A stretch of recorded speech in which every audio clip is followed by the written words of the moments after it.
We will continue with our post-race press conference. We've now been joined by our race winner, driver of the number 60 Roush Performance Ford, Chris Buescher, the race reading crew chief, Scott Graves, and our race-winning owner, Jack Roush. And Chris, we'll start with you.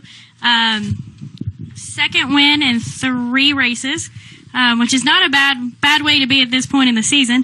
But also, talk a little bit about those last few laps. You knew you had to save fuel, and you were able to make it to the end. But did you really think you would be able to pull that off?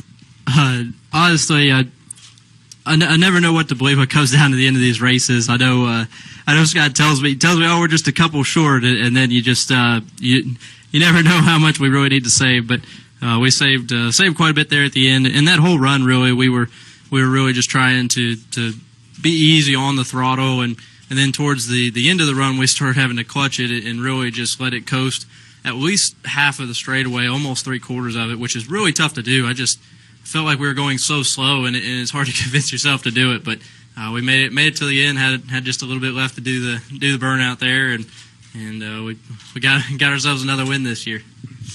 And Scott, from your viewpoint, talk about those final laps and then what it felt like from the pit box. It's nerve-wracking for sure. You're close, and you don't know exactly how much is being saved, but I knew by lap times and what he was doing that we were going to be okay, especially once everybody else had come in and pit, and we basically had a lap to play with at that point. So basically there the last 5 laps, he was doing everything he could, and once we got down to that point, I was feeling better about it, but it's nerve-wracking for sure. And Jack, we're 12 NASCAR Xfinity Series races into the season, and Roush Fenway has 3 of those wins. Talk a little bit about just the season overall and really the strong performance of both not only Chris, but Ryan Reed's team and also Darrell Wallace's team as well, and Elliott's as well. Well, this has been a great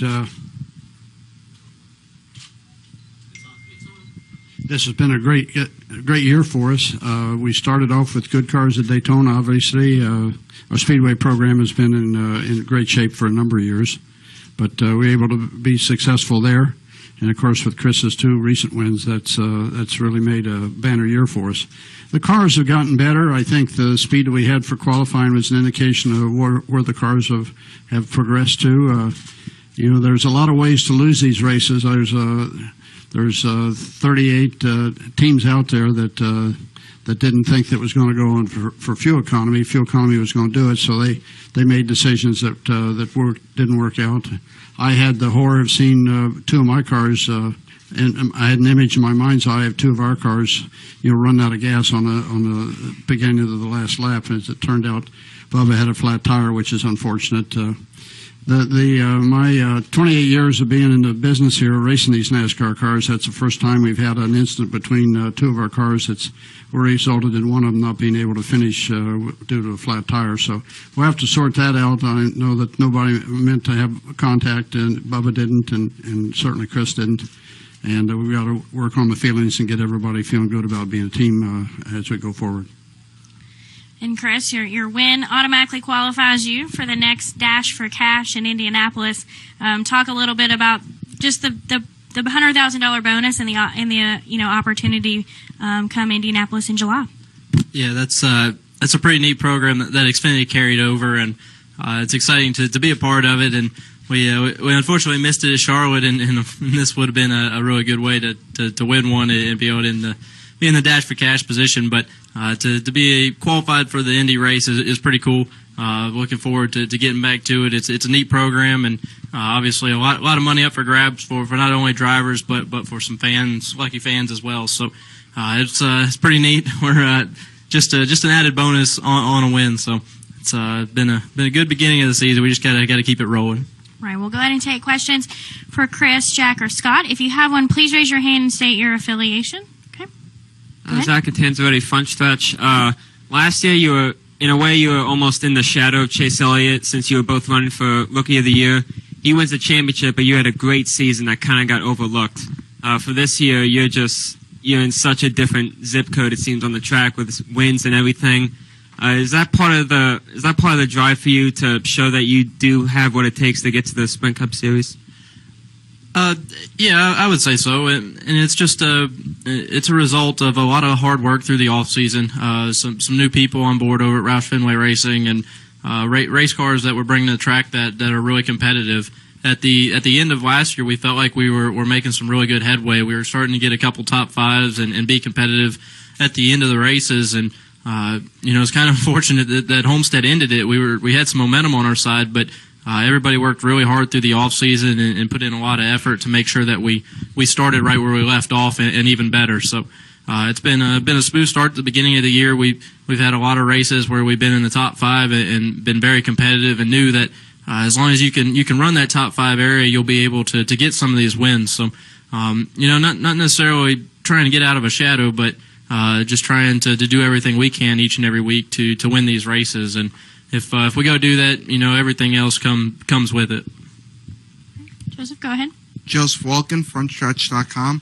Jack, what's been the biggest difference in the team's turnaround this year as a whole organization, the Xfinity Series?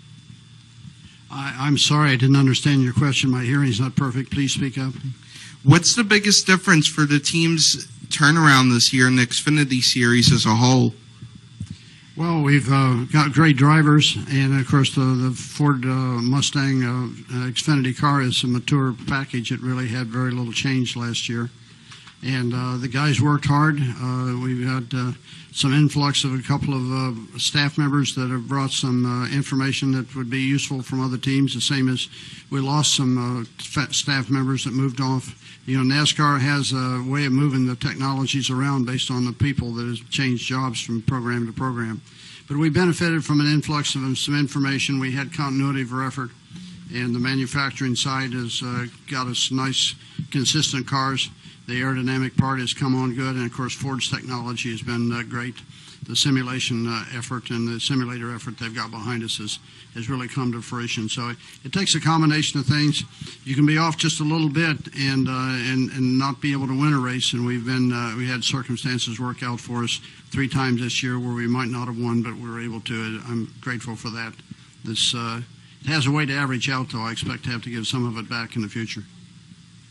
All right, Holly, go ahead. Holly Kane, NASCAR.com.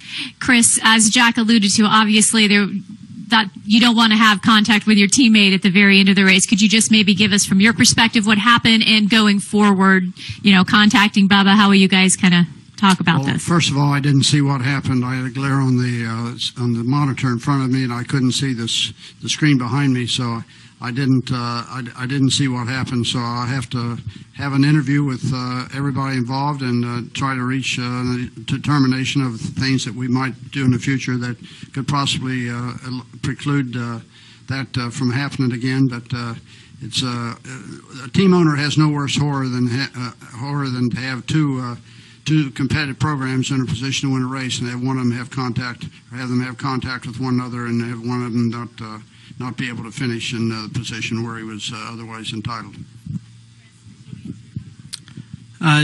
Yeah, I mean, it was there at the end of the race. We were both on similar strategies and trying to save as much fuel as possible, and we were keeping a little quicker pace, and when everybody's lifting halfway down the straightaway, it's hard to start a pass, let alone finish it. So felt like we were in position to make the pass a couple of times, and with traffic and some lap cars and everything where it was, we got the door closed on us pretty hard on a couple occasions, and that looked like our opportunity, and we had a good run up off the corner, and figured we could run hard for a lap or two and not have to worry about fuel. So just got underneath of there, and we're real late into a tire run, into a fuel run, obviously, and just got a little free on the bottom, and just didn't have much air on the right side. So other than that, I mean, we'll talk about it. We're heading to the plane, heading to the same place right now, so we'll get it all straightened out.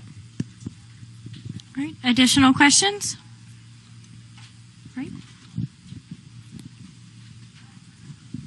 Tom Bowles, Front Stretch and Athlon. This one's for Chris. So after the race on the radio, Darrell Walsh said, "Third straw, got to start making changes." I was just wondering if there were any past incidents between the two of you that you were aware of where he would say anything like that. And then just also a question about you guys as a whole. you and Daryl are both struggling to find sponsorship money, to get better in the Xfinity Series and to get more money. And RFR as a whole has room to expand in the Cup Series right now, looking towards the future. Does that change the dynamic within RFR's Xfinity Series program? Because do you feel like you guys are auditioning a little bit as well as working together for more money and perhaps a Cup spot down the road? That was a really long question. So to answer a couple, that's our first incident, so I'm not sure where the rest of it goes. But going through the rest of it, there's obviously we're always looking for that anchor partner, someone to come on board and be able to fund our full season. And we feel like we've gotten to a good point where if somebody does come on board and is willing to support our program, we can put on a good show for them and get a lot of coverage out of it. So we're always auditioning, I guess you could say. We're always out here to try and make a name for ourselves and run as well as possible. So that's not going to change the fact that we're all racers. We're all out here trying to do what we can, and we're just out here driving hard, and we'll see where that leads. Right. Any final questions? All right, Chris, it is worth noting that today's victory extended your points lead in the NASCAR Xfinity Series to 15 points, actually over Ty Dillon, so a little extra bonus there as well. So congratulations. We wish you guys the best of luck when the series returns in Michigan. Thank you.